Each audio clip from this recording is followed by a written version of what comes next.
Hola a todos. En el video de esta ocasión vamos a analizar un poquito más acerca de los flip-flops y de cómo se interpretan sus tablas de verdad. Puede resultar un poco confuso porque en los sistemas combinacionales se está acostumbrado que solamente se tiene un estado de entrada. Inmediatamente el circuito actúa y me da una salida en consecuencia. Entonces es casi de forma inmediata la respuesta. Obviamente, como ya se los he mencionado en clases, el hecho de que sea inmediato es bajo la percepción humana, porque obviamente son tiempos muy rápidos, pero ya a niveles de altas frecuencias, el hecho de que en un sistema combinacional entre una señal se procese dentro del circuito digital y me entregue la respuesta puede llevarse algunos milisegundos, microsegundos, qué sé yo, dependiendo de la frecuencia que estemos trabajando en el circuito en total. Y pues sí, se tendría que ver algo denominado frecuencia de propagación o velocidad de propagación, perdón, en el cual, pues bueno, el hecho de que una señal ingrese a un sistema combinacional lleva cierto tiempo en lo que cada una de las compuertas que implica el circuito pues procese la información y me la lleve hacia la salida. En el caso de los sistemas secuenciales y que tienen que ver con flip-flops, bueno, ya hemos visto que tiene que ver algo denominado señal de reloj para poder disparar los eventos que ocurren en estos dispositivos que son los básicos de memoria en cualquier sistema secuencial. Entonces, nada más para recapitular, acuérdense que los flip-flops hay de diferentes tipos. Está el SR, el JK, el D y el T. Y cada uno de ellos tiene su propia tabla de verdad. Pero a lo mejor no queda claro qué es lo que significa la tabla de verdad, o qué es QT o qué es QT más 1, como es el caso de lo que tenemos en este punto. Así que es lo que vamos a analizar en una pequeña simulación en Multisim. Entonces yo aquí ya tengo un circuito que generé precisamente para hacer la prueba correspondiente. Voy a hacer el ejemplo de un flip-flop de tipo JK porque considero que es el flip-flop que más pueden llegar a utilizar. Incluso no sé si en algún momento van a usar un flip-flop como tal, si no es que van a utilizar ya circuitos integrados en los cuales ya están incluidos internamente los flip-flops, algo como lo que sucede con los circuitos de tipo MSI, en los cuales, bueno, internamente ya viene un arreglo de compuertas conectadas de cierta forma para poder generar una función lógica o un funcionamiento específico o muy puntual. En el caso de los flip-flops, bueno, tenemos que aprender a ver cómo se leen sus tablas de verdad y cuáles son los efectos de analizar cada uno de estas tablas de verdad que podemos encontrar en cada uno de los flip-flops, ya sea SR, JK, D o T. Bien, entonces, si notan, tenemos un par de entradas. Estamos utilizando las resistencias precisamente para asegurar, me refiero a las resistencias R1 y R2, para asegurar que efectivamente tenemos un nivel bajo o un nivel alto. Aunque se puede hacer de forma directa, desde el punto de vista simulación ya les he dicho que pues sí funciona, pero lo más correcto ya cuando se lleva a la práctica es ponerle ya sea resistencias de pull up o pull down, dependiendo del tipo de señal que necesitemos generar a las entradas de cualquier sistema.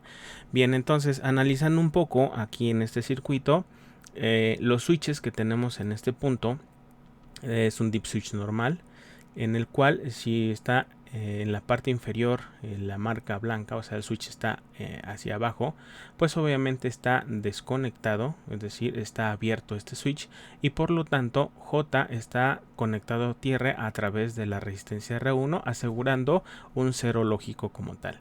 Lo mismo sucede con la terminal K.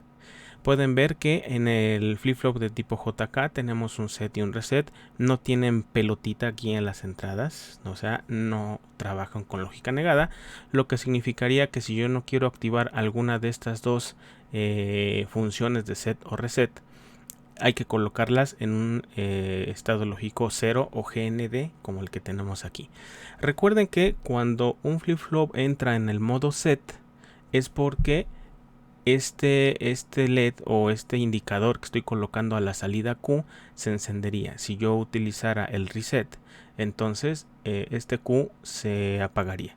Obviamente el valor de Q negada, que es esta terminal, que aquí sí pueden ver que hay una pelotita, bueno, tendría que ir al contrario de lo que tenga el valor de Q.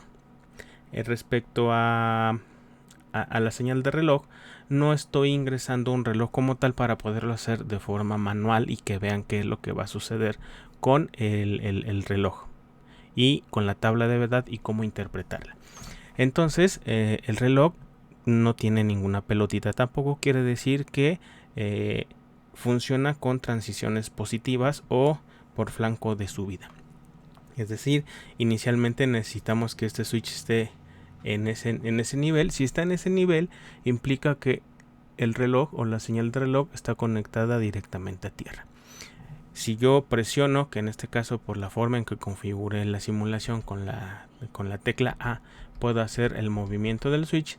Cada vez que yo conecte el switch o lo cierre, estaré conectando a 5 volts y entonces estaré generando un pulso de reloj. Bien, entonces vamos a comenzar la simulación y vamos a probar las primeras dos entradas. Si se fijan, si tenemos dos entradas, bueno, seguramente vamos a poder tener 8 combinaciones distintas a la entrada, pero noten que también, bueno, ahí acabo de hacer un error. Si tenemos dos entradas podríamos llegar a 4 combinaciones nada más. Sin embargo, estamos considerando que QT también es una entrada a la vez que es una salida. ¿Por qué? Porque acuérdense que el flip-flop utiliza el valor de Q, o sea, el último estado conocido, para poder determinar cuál va a ser el siguiente estado de Q una vez que llegue un pulso de reloj. Y ahorita vamos a ver cómo funciona eso.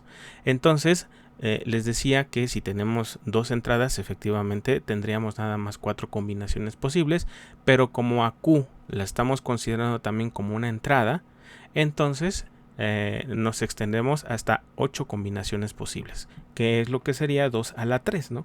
Que es el número de combinaciones que se pueden formar con n número de bits. Entonces voy a iniciar la simulación, voy a dejar el switch abierto, el de la tecla A o el switch 2, y entonces vamos a ejecutar la simulación. Pueden observar que en este momento, pues bueno, la salida Q está en 0 y la Q negada obviamente tiene que estar al contrario de lo que tiene Q. Si observan, en este momento J y K están en 0. ¿Sí? ¿Por qué? Pues porque los switches del switch 1, o sea, el switch 1.1 y el switch 1.2, vamos a llamarlos así, están abiertos y por lo tanto J y K están conectados a tierra a través de las resistencias R1 y R2. Entonces tendremos que observar qué es lo que sucede acá. Aquí podríamos decir lo siguiente: si llega un pulso de reloj y Q estaba en 0 y además J y K están en 0 como están en esta situación ahorita, fíjense qué es lo que tenemos.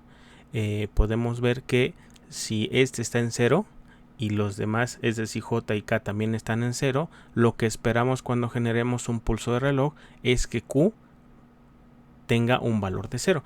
Todo va siempre después de un pulso de reloj. Entonces voy a activar el pulso y si se fijan, aunque yo mueva el switch S2, pues obviamente no cambia el valor de Q. Fíjense que sí está ejecutándose la simulación. Aquí pueden ver que no estoy haciendo trampa. Está efectivamente simulando. Aquí lo podemos ver. Entonces, bueno, ¿qué pasaría si yo cambio J y K a 0 y 1? Bueno, tendríamos que ver qué es lo que va a ir sucediendo, ¿no? Si yo pongo, podríamos ver aquí que acá lo acabo de poner en 1. ¿Por qué? Porque acabo de subir el switch y se conectó a 5 volts. Entonces ahora, antes de generar el pulso, tendría que ver cuáles son las condiciones en las cuales se encuentra el flip-flop justo antes de que yo genere el pulso con la tecla A o con el switch S2. Entonces tendríamos una condición de 0, 1, que sería 0, 1, cualquiera de estos dos. Y si también pueden observar, podemos ver que Q en este momento vale 0, por lo tanto tendríamos que posicionarnos en esta fila, en donde J vale 0, K vale 1, Q vale 0, y si yo genero el pulso de reloj, pues no va a haber ningún cambio. ¿Por qué? Porque aquí me dice que si están estas condiciones presentes cuando yo genero el pulso, Q va a seguir valiendo 0. Entonces fíjense que en este momento acabamos de generar una prueba de la tabla de verdad para saber cómo vamos a interpretarla dependiendo de las condiciones que tengamos justo antes de utilizar el pulso de reloj o generarlo, ¿sí? Pueden preguntarse, bueno, y entonces ¿cómo le hago para que Q se vuelva 1? Pues entonces tendremos que irnos a la tabla de verdad y ver en qué condiciones Q se puede convertir en 1. ¿Dónde vemos eso? Precisamente en toda esta última columna, en la cual podemos ver que aquí hay un 1, aquí hay otro 1, aquí hay otro 1 y aquí hay otro 1. Entonces, vamos a ver cómo podríamos cambiar el estado de Q a 1. Si notan, si la entrada J está en 1 y la entrada K está en 0, no importa qué valores tengamos en Q. ¿Por qué? Porque no importa si está en 0 o en 1, el valor de Q después del pulso va a hacer que Q se convierta en un 1 lógico. Es lo que nos dicen al menos esta fila y esa fila. Vamos a hacer la prueba. Ahora voy a cambiar el valor de K a 0 y el valor de J a 1. Y entonces observen que al generar el pulso, lo que va a suceder es que estaríamos en estas condiciones. Estaríamos J en 1, K en 0 y Q en 0, que son las condiciones en las cuales estamos. Quizás incluso hasta haría falta colocarle los foquitos, vamos a llamarla así, para que vieran ustedes cuáles son las entradas que se están generando. En un momento pongo unos LEDs para que vean cómo funciona esta parte. Bien, ya coloqué unos LEDs o unos probadores digitales, unos proofs a las entradas J y K para que sea un poco más evidente cómo se lee la tabla de verdad. Entonces aquí ya está la simulación y estábamos probando esta condición en la cual J vale 1, K vale 0 y Q vale 0. Entonces tendríamos 1, 0, 0. Se pueden ver, de aquí sería 1, 0, 0 y aquí tendríamos 1, 0, 0. Cuando se genera el pulso, lo que esperamos es que Q valga 1. Entonces vamos a hacer lo correspondiente. Voy a generar el pulso y pueden observar que en cuanto se generó el pulso, entonces Q se fue a un valor 1. Si vuelvo a hacer exactamente lo mismo, es decir, vuelvo a colocar el pulso, ahora ya las condiciones antes del pulso, antes de generarlo, serían J1, K0 y Q1, es decir, 1, 0, 0. Entonces si nos vamos aquí sería 1, 0, 0. Si genero el pulso, entonces Q se va a quedar en 0.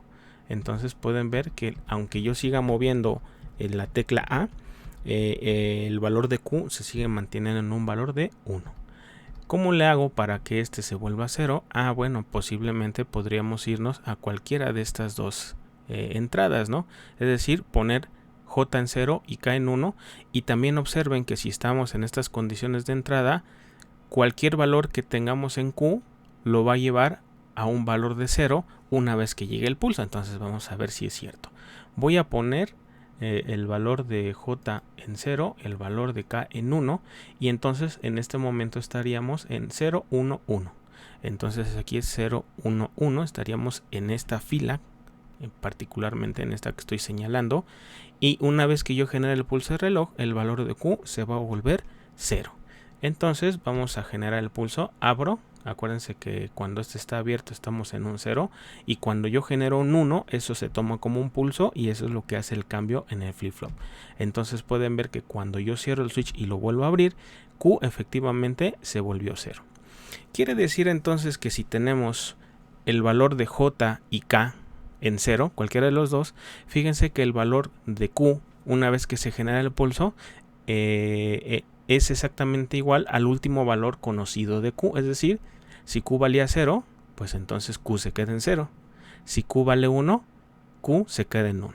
Sin embargo, si tenemos un 0, 1 a la entrada, es decir, en J0 y en K un 1, lo que lograríamos es que no importando qué valor tenga Q, que estamos en estas dos posiciones, Q lo vamos a llevar siempre a 0. Es como para siempre forzar a que el valor de Q se vuelva a 0. Caso contrario, si J vale 1 y K vale 0, entonces lo que va a suceder es que cualquier valor que tenga Q va a ser llevado a un valor de 1 una vez que llegue el pulso nuevamente. Entonces, este sería como para que el valor de Q, estas dos primeras, se quede igual. La segunda instancia sería 0, 1, para que Q se vuelva a 0, no importando cuánto valía Q antes del pulso. Después, en esta instancia de 1, 0, no importa cuánto valga Q, vamos a hacer que Q siempre valga 1. Pero el más interesante, creo yo, bueno, el más interesante para la aplicación que viene después sería esta última condición en la cual J y K valen 1. Pueden observar que de acuerdo a la tabla de verdad, el valor de Q siguiente o de Qt más 1 siempre es el contrario del Q que teníamos. Es decir, si Q vale 0, cuando llegue el pulso Q se va a convertir en 1. Y si Q vale 1, entonces Q siguiente se va a volver 0. Es decir, siempre va a complementar, es decir, invertir el último valor conocido. Y vamos a hacer la prueba correspondiente. Observen, ahora ya tenemos un valor 1, 1 y en este momento tenemos un valor 0. Quiere decir que cuando llegue el pulso lo que esperamos es que Q se convierta en 1. Y vamos a ver si es cierto. Voy a hacer el pulso y pueden observar que el pulso generó que Q se fuera a un 1. Sin embargo, ahora estamos en la condición en la cual J vale 1, K vale 1 y Q vale 1. Estaríamos en esta última opción y entonces lo que va a hacer el pulso es llevar al valor de Q a un 0. Acuérdense que Qt más 1 significa que se generó un pulso, en este caso un pulso de subida. Voy a hacer el pulso y noten que se volvió a hacer 0 el valor de Q.